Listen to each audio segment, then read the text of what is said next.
This has been simmering away.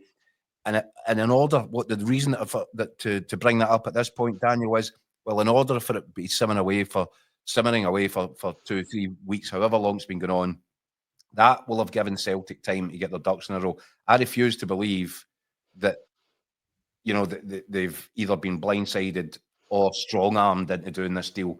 It doesn't seem to make sense. It makes perfect business sense in terms of a guy that you signed 3.5 years ago for 4.5 million. Look at all the goals he scored, 85 goals, all the trophies he's won, all the precious moments and memories that he's created. And you can still more than double your money on him now that he's turned 30. That's great business. But Celtic aren't so naive. The people in charge of Celtic understand that you can't sacrifice one side of the business for the other. You can't make a judgment like this if you think it's going to have a really negative impact on what the fans, the customers, if you want to call them that, want to see on the pitch. That tells me that Celtic have got something up their sleeve here. I just think it's going to be fascinating to see how the next 24, 48 hours plays out, because Celtic will not have gone into this without protecting themselves from the potential blast. Look, as I said, plenty of comments coming in from Celtic fans talking about Kyogo. This one here from Vintage Clip says, when Celtic fans see who's going to replace him, they'll be very, very happy, very cryptic. Well, come on, Vintage. Come on. I know. Put your money where your mouth is. Nori Boy here saying, it's not the end of the world, Daniel. You forget there was life after Henrik. I get that. Look, everything you said, Keith, I think is spot on. I think it's good business by Celtic. I think they're probably one of the best run clubs in the world in the modern game. But there is this tendency for Celtic fans to want to get angry at the board. And it rears its head time and time again. And I can imagine right now there'll be some people that are spitting feathers about this sale. But I would say, experience tells you at this point, with the people that are in charge there and the decisions that get made, I mean, you potentially, Jota's name has come up, right? A guy that Celtic, sold for 25 million quid.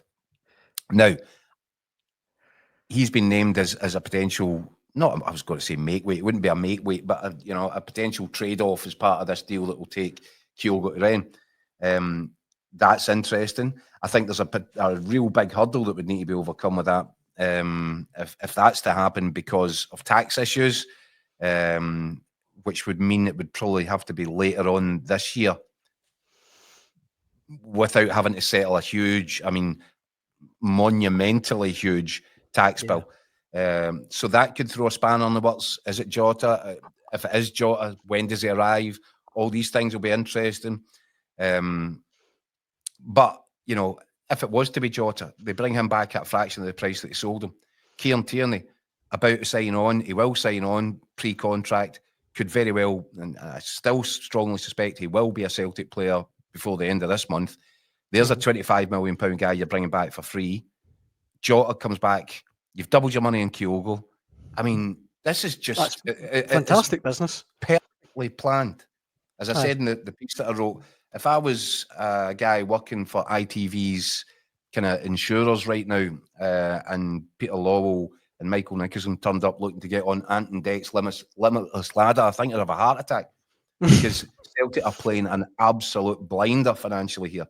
Aye. But that won't be enough to keep the fans happy, and they understand that. They're cognizant of that, and it tells me they've got a rabbit to pull out of the hat, maybe more than one.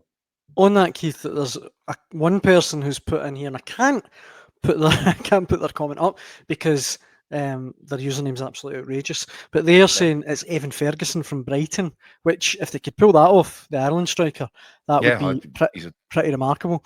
But look, there have been rumours about that for a while now. Do you know what? My gut instinct at the time was I'd be surprised, because, he's a hot ticket in the English Premier League. He's dropped off a wee bit. He has dropped off this season, but it doesn't take away what he did last season. It doesn't take away the interest that was in him. And if you remember, when he was banging in the goals week in, week out at Brighton, people were comparing him to Harry Kane. So, look, a wonderful target that would be for Celtic. I fancy there might be some stiff competition. And even though Celtic are absolutely rolling about in money right now, they're not at Premier League levels. So the other thing that I was going to say on this, Keith, is just, and I know I'm being naive here perhaps, but see if you're Kyogo, right? And I know you've been here 3.5 years. He's done it all for Celtic, basically. But playing that last night, you reached the knockout rounds of the Champions League. Why on earth would you want to swap that for Rennes?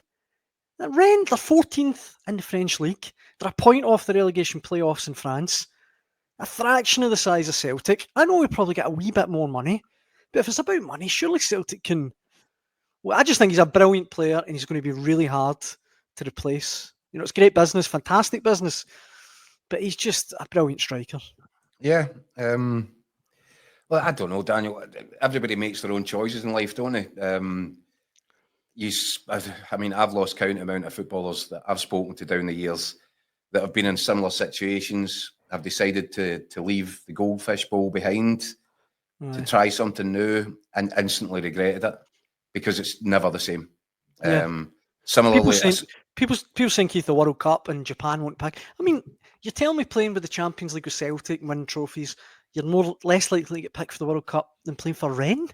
There's no point in trying to get inside Kyogo's head on it. Something's turned his head. Something's made him want to do this. Has he looked particularly happy? His usual sort of gregarious self after the matches. He hasn't been, remember for the first 2-3 seasons, he's out there at the front at the end of the game, leading celebrations after match and all that. He seemed a little bit in his shell. Yeah. So maybe this has been something that's been, working away in the back of his mind for a while. Who knows?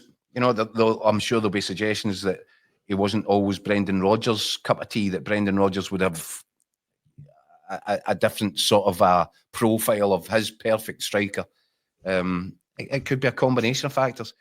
It could be that Celtic have identified the man that they want and that Kyogo was maybe aware that he might not be regarded as the top man if this guy was to be secured, whoever this mystery man might be.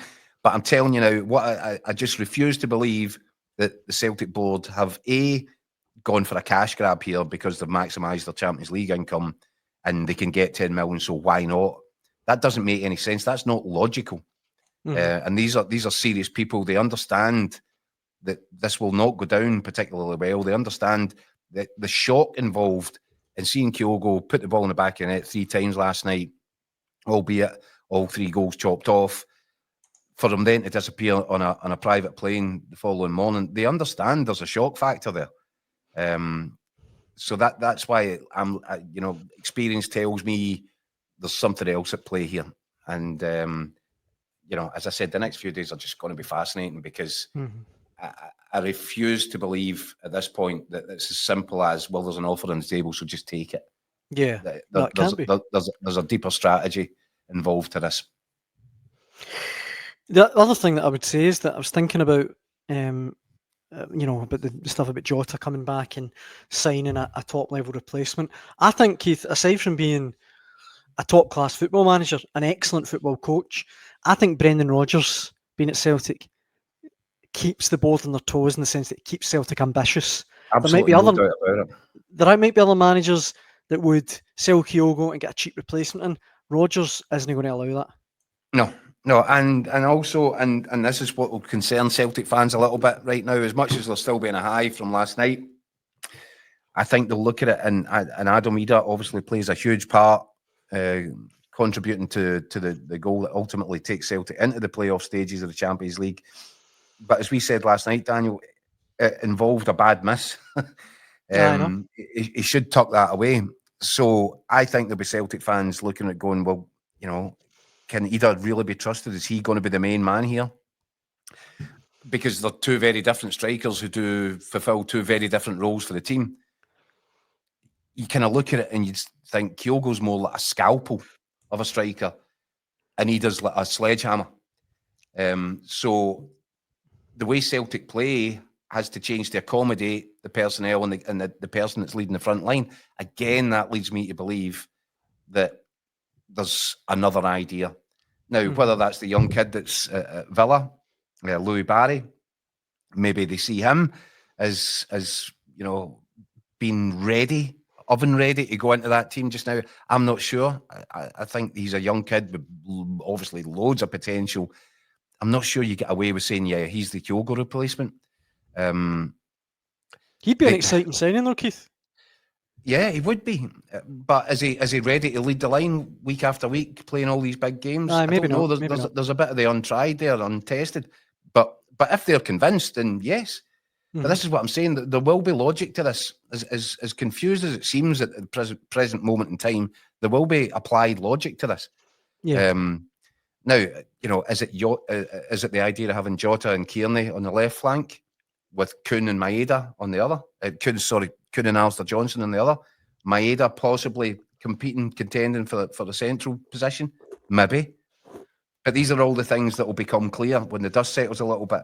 I'm just going to stay with my original kind of thinking on it, which is I'll be quite surprised if Brendan Rodgers hasn't already earmarked the guy that he thinks can come into the team, not just to replace Kyogo, but to actually improve his options.